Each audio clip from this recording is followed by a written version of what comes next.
Ladies and gentlemen, boys and girls, welcome back to the channel. It is 5:31 a.m. East Coast time. We just did the NFL video. Go ahead, check that one out. It is Sunday, August 16th. Hopefully you're having a great day. Full day of sports, full day of DFS today with the NFL 2-game slate. The MLB has multiple different slates that you'll talk about in a second, broken down right here. And then also we have WNBA full 5-game slate. There'll be videos out for all of it. If you're new to the channel, like many people slowly starting to discover this channel are on the weekends, if you're new, welcome to the channel. My name is Sal Vetri, and I do cover daily fantasy sports, and the NFL video's up. MLB, you're watching it right now. WNBA, that will be up as well. And then the NBA, which I cannot wait for in October. Quick housekeeping. Link down below is my course, my NFL daily fantasy course. You can check it out. I have a video on that kind of salesy type page, whatever it takes you to the landing page that tells you exactly what's in the course. There's a promo code that will be ending. I don't know if it's tonight or tomorrow. I'm not sure. I put it for the end of the week. Maybe I'll re-up it, but $10 off the course as of right now, sort of like an early bird special. Check it out and let me know if you have any questions. Link down below is also Patreon. My NFL tiers and rankings will be out today, as well as my podcast for later in the day for the baseball slate. So, yes, that is all for housekeeping. There's free strategy guides down below. You can follow me on Twitter at @SalVetriDFS. I've been posting so much on Twitter lately. Yesterday was kind of really a lot of just notifications. People follow me. I don't know what happened in the Twitter algorithm, but many people started to follow yesterday, so it was pretty cool. So yeah, let's get into this. Hit the subscribe button if you get any value from this video. I appreciate it. We just plowed through 6,200 subscribers. The goal is by the end of August, which is 12 days from now, to have 7,000. A pretty steep goal, but I think that we can hit it. So appreciate if you hit the subscribe button. Sunday's usually a day where baseball gets a lot of reach. Afternoon baseball, people love it. So what I did here was we have the 9-game slate broken down. We have the 3 games. So there's a turbo slate for like the 2, 3 o'clock games. I'm not going to cover those. There's no decent prize pools. So we have the 9-game slate. We have the 3-game slate that starts at 3. Those are the 2 featured slates. And then we have the 1-game showdown where there's $50K to first for some reason for the MLB. I'm not going to cover it, but the stat sheet is there for the people on Patreon, or if you want to screenshot it, you can see it right now. Quickly, I forgot to say, for the 3-game slate, I will be adding a time code in the description. So if you're here, the 1 o'clock games are over, or you just want to look at the 3-game slate analysis, it's very quick today, but there'll be a time code down below. So you just hit that. It'll take you right to where you got to go. You don't got to search it yourself. Now let's get into the video. So yeah, with that said, let's get into the 9-game slate. I have 5 interests on this slate as of right now, and kind of like a 6th outside interest that's kind of just a stab. Again, the games start at 1 today, so I'm going to try my best to get sort of an article or a podcast out by that time. It might be difficult with just some logistical things, but I'm going to try my best. If not, definitely something for the 3-game slate. But yeah, the main slate, 9-game slate, there's going to be something out for it. So starting it off, Zack Wheeler is going to be my first interest, $10,700. Anytime I see a quality pitcher, in which Wheeler is, right, 32.2% hard hit percentage is the best on the slate. His 6.1% walk percentage.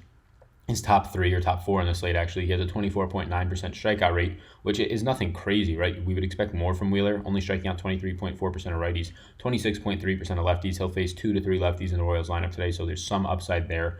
But there's a couple of things that he's great at. 1.12 home runs per 9. That's the 4th best on the slate, and he only gives about 122 ISO to righties. That's extremely low. That's 3rd best on the slate, but on many of the slates, that would be the best.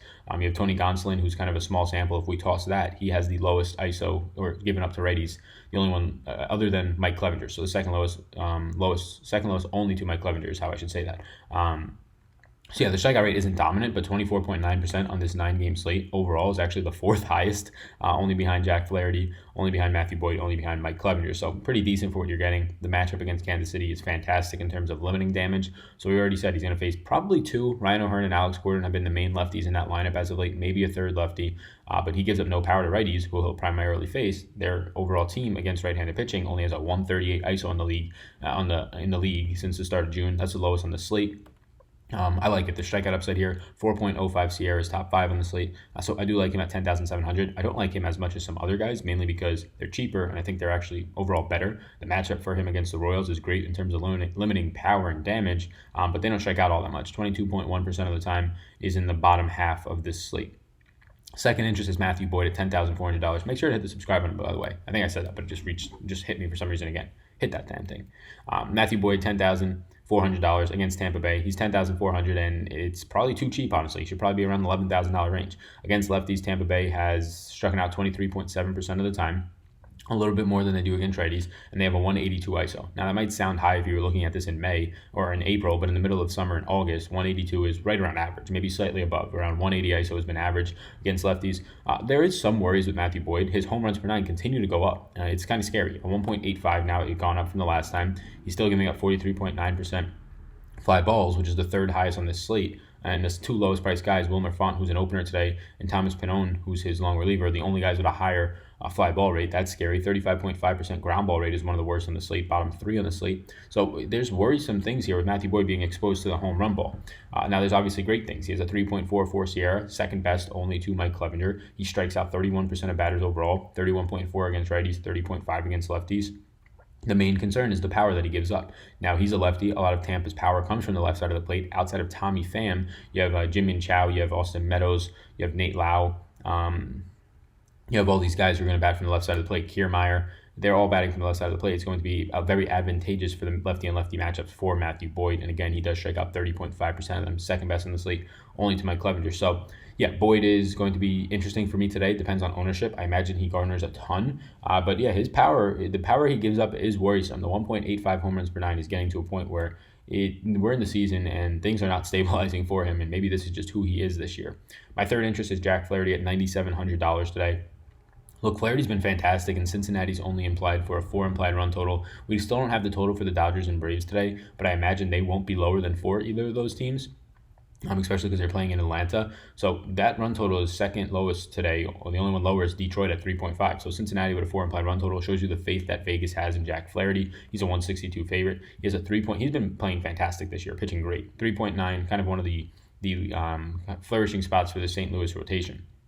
3.9 Sierra is the 4th best on the slate, but anything below 4 is very good. 33.9% strikeout rate against righties. Look, Mike Clevenger's on the slate, who's striking out 41.5% of righties. That's probably going to stabilize a little bit below 30 or right at 40. I don't know. He's just been fantastic. But outside of that, 33.9% would lead any slate by a mile. That's just elite numbers, approaching 34% strikeout rate against righties. Doesn't really strike out lefties 22.6% of the time. He might have Jesse Winker in this lineup leading off. Winker's in and out of that lineup often. Joey Votto's a lefty, so he'll get 2 to 3 lefties in the lineup, but primarily righties, as it usually is. So that's good to see. And he gives up no power to these righties. So really no power to the Suarez's, the Sensels, all these guys who are going to be in the lineup around him. Around those lefties at the right side of the plate, he gives up no power. 146 ISO is well below average. Gives up power to lefties, which is worrisome. Joey Votto in a fantastic spot today. Winker, I imagine, should be in the lineup for this matchup, also in a good spot. But overall in the season, a little bit above average Cincinnati's power against righties since the start of June, but they also strike out 3 percentage points, 2.5 percentage points more against righties than they do lefties. So I do like the fact that they're implied for only 4 runs today. That's very good for Jack Flaherty, and the strikeout upside is there. 9,700. I think he's a solid SP1 option if you want to go there. If you say, you know what, Clevenger against the Yankees, even though he's so dominant, that's a brutal and very scary matchup. The Yankees have been dominating any pitcher they face this year. Wheeler against Kansas City, I don't like the strikeout upside for the price. Matthew Boyd, the home run and stuff is scary. You know what, that 10K range is just overall sketchy. The Philadelphia Phillies have a 5 implied run total against Joey Lucchesi. You know what, I don't want to go there. I'm going to just start with Jack Flaherty. I actually think that makes some sense. Nathan Eovaldi, I put him in red. He's only expected to throw 60 pitches. Only threw like 2 innings his last time out after returning from injury. So don't get to Nathan Eovaldi at 8,300, even though it's a decent to good matchup against Baltimore. Don't get to him. He's going to throw 60 pitches. 60 pitches is like 3 or 4 innings, and you're paying 8,300. Do not play him. Max Fried is my 4th interest today. Max Fried, I believe, just had a really quality start out last time against the Dodgers, and it's because he just doesn't give up any type of damage. 1.07 home runs per 9, but gives up no power to lefties. And we know that this Dodgers lineup is just filled with 4 to 5 lefties depending on the night. Depending on when Verdugo comes back, it's just filled with lefty power. And he gives up no power to lefties and he strikes out lefties. So actually, even though the Dodgers are a matchup problem for most pitchers, they actually play into Fried's strengths. 0.0 or an 0.86 ISO to lefties is by far the lowest on the slate, not just this early slate, but all the slates. 26.6% strikeout rate against lefties is the 3rd highest on the slate, only behind Matthew Boyd, only behind Mike Clevenger. So some elite numbers you're looking at there in those ranges, especially in terms of this slate, and then some other things in terms of limiting the damage and the power in this Dodgers lineup. When you look down into it, it's going to be one. He's a 52.9% ground ball pitcher, 2nd best on the slate, only behind Tony Gonsolin, who has a very limited sample or much more limited sample. So let's just say he has the highest on the slate, 22.7% fly ball rate, by far the lowest on the slate. That's approaching very elite company. 4.03 Sierra says that he's pitching pretty well, decently well for this slate. That would be the 1, 2, 3, 4, 5th best Sierra. So this guy's priced at a price point because of his matchup where he's priced down. The ballpark is very scary in Atlanta. It's the Coors Field of the slate when Coors Field is not on the slate, in my opinion. But everything that Max Fried does is perfect for this matchup. He thrives against lefties. He will face probably 5 lefties today. Gives up no power to them. Gets a ton of ground balls. And actually has strikeout stuff overall. And now the matchup today is going to bolster his strikeout stuff, where he only strikes out 22.3% of righties. He strikes out a ton of lefties. Now I get it. The Dodgers have been fantastic. They're the best hitting team against right-handed pitching since the start of June. But guess what? Max Fried is a lefty, so they go from being a 230 ISO hitting team and the best in the league since the start of June to being a 199 ISO team against lefties. Look, that's still pretty good.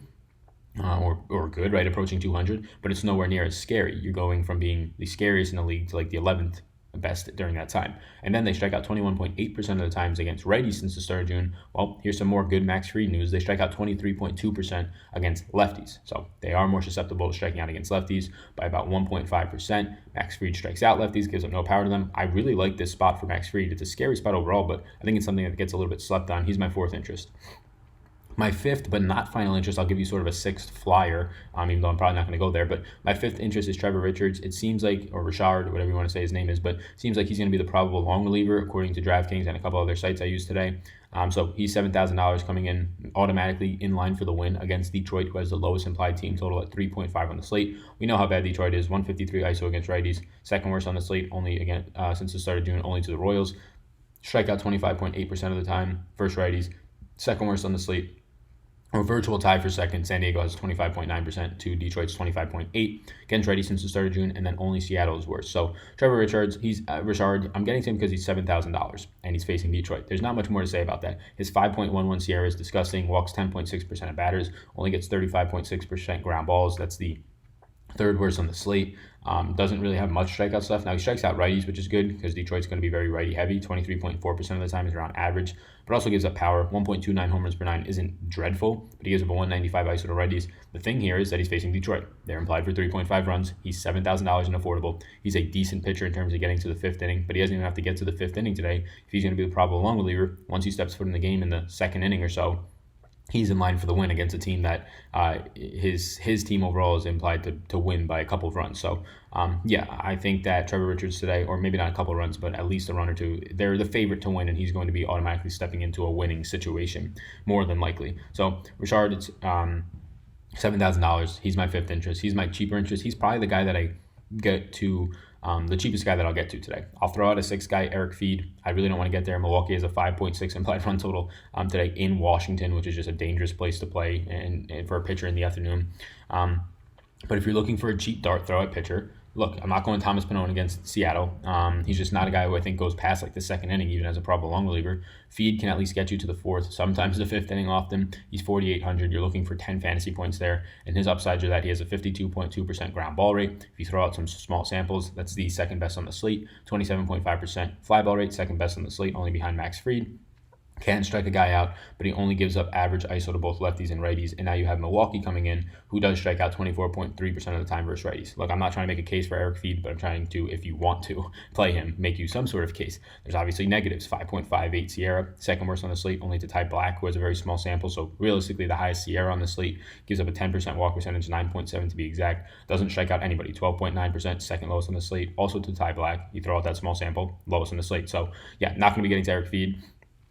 Just not doing it. I'm going to put a time code, and I forgot this, so I'll kind of add this to the beginning. There'll be a time code down below for this 3-game slate. If you're watching at this point, it doesn't really matter. Should have said in the beginning. I'll add that in. So yeah, those are my 6 interests. Really just 5. It's going to be Zack Wheeler, Boyd, Flaherty, Max Fried, and then Trevor Richards. I have a lot of interest in Max Fried. It seems scary, but I like his price point. 3-game slate we'll quickly touch on. The 3 pitchers I have interest in. I'm not going to really play this slate much, but if you are, Zack Greinke, Griffin Canning, and Merrill Kelly. Griffin Canning paired with Merrill Kelly seems to be a nice way to go to get to any bats you want. You're only then spending $14,800. Canning against the White Sox. Canning, a guy who has strikeout stuff. The White Sox, who are going to be very righty heavy in their lineup, but either way, he strikes out 23.6% of lefties, 2nd best on this mini slate. 25.5% of righties. That's the best on this mini slate.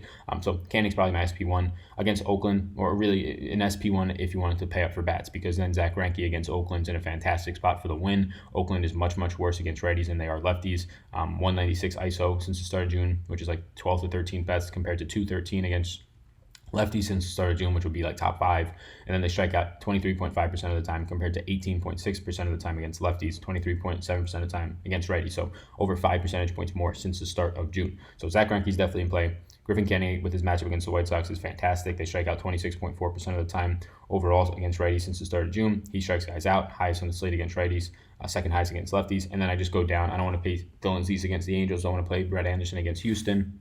No real interest in Mad Bum against Arizona. So I get to Merrill Kelly against the Giants. I do think the Giants are actually a good team. Kelly's been okay at best, like probably closer to bad. Gives up a lot of power to righties. They're going to be playing in Arizona, not in San Fran today, which is going to hurt him. But San Fran's still an average team against both sides of the plate, and they only strike out though around average. So my best bet here is to just take your chance on a Merrill Kelly, pair him with a Zack Greinke or a Griffin Canning, most likely a Griffin Canning, so you can get the most out of your bats. But Zack Greinke and Canning are the two best options on the slate. Pairing them together though seems difficult. You spend $19,200. Maybe it's not, depending on which stacks you get. They're the two best pitchers. Then Merrill Kelly, just based on overall pricing. So that's where I'm at right now.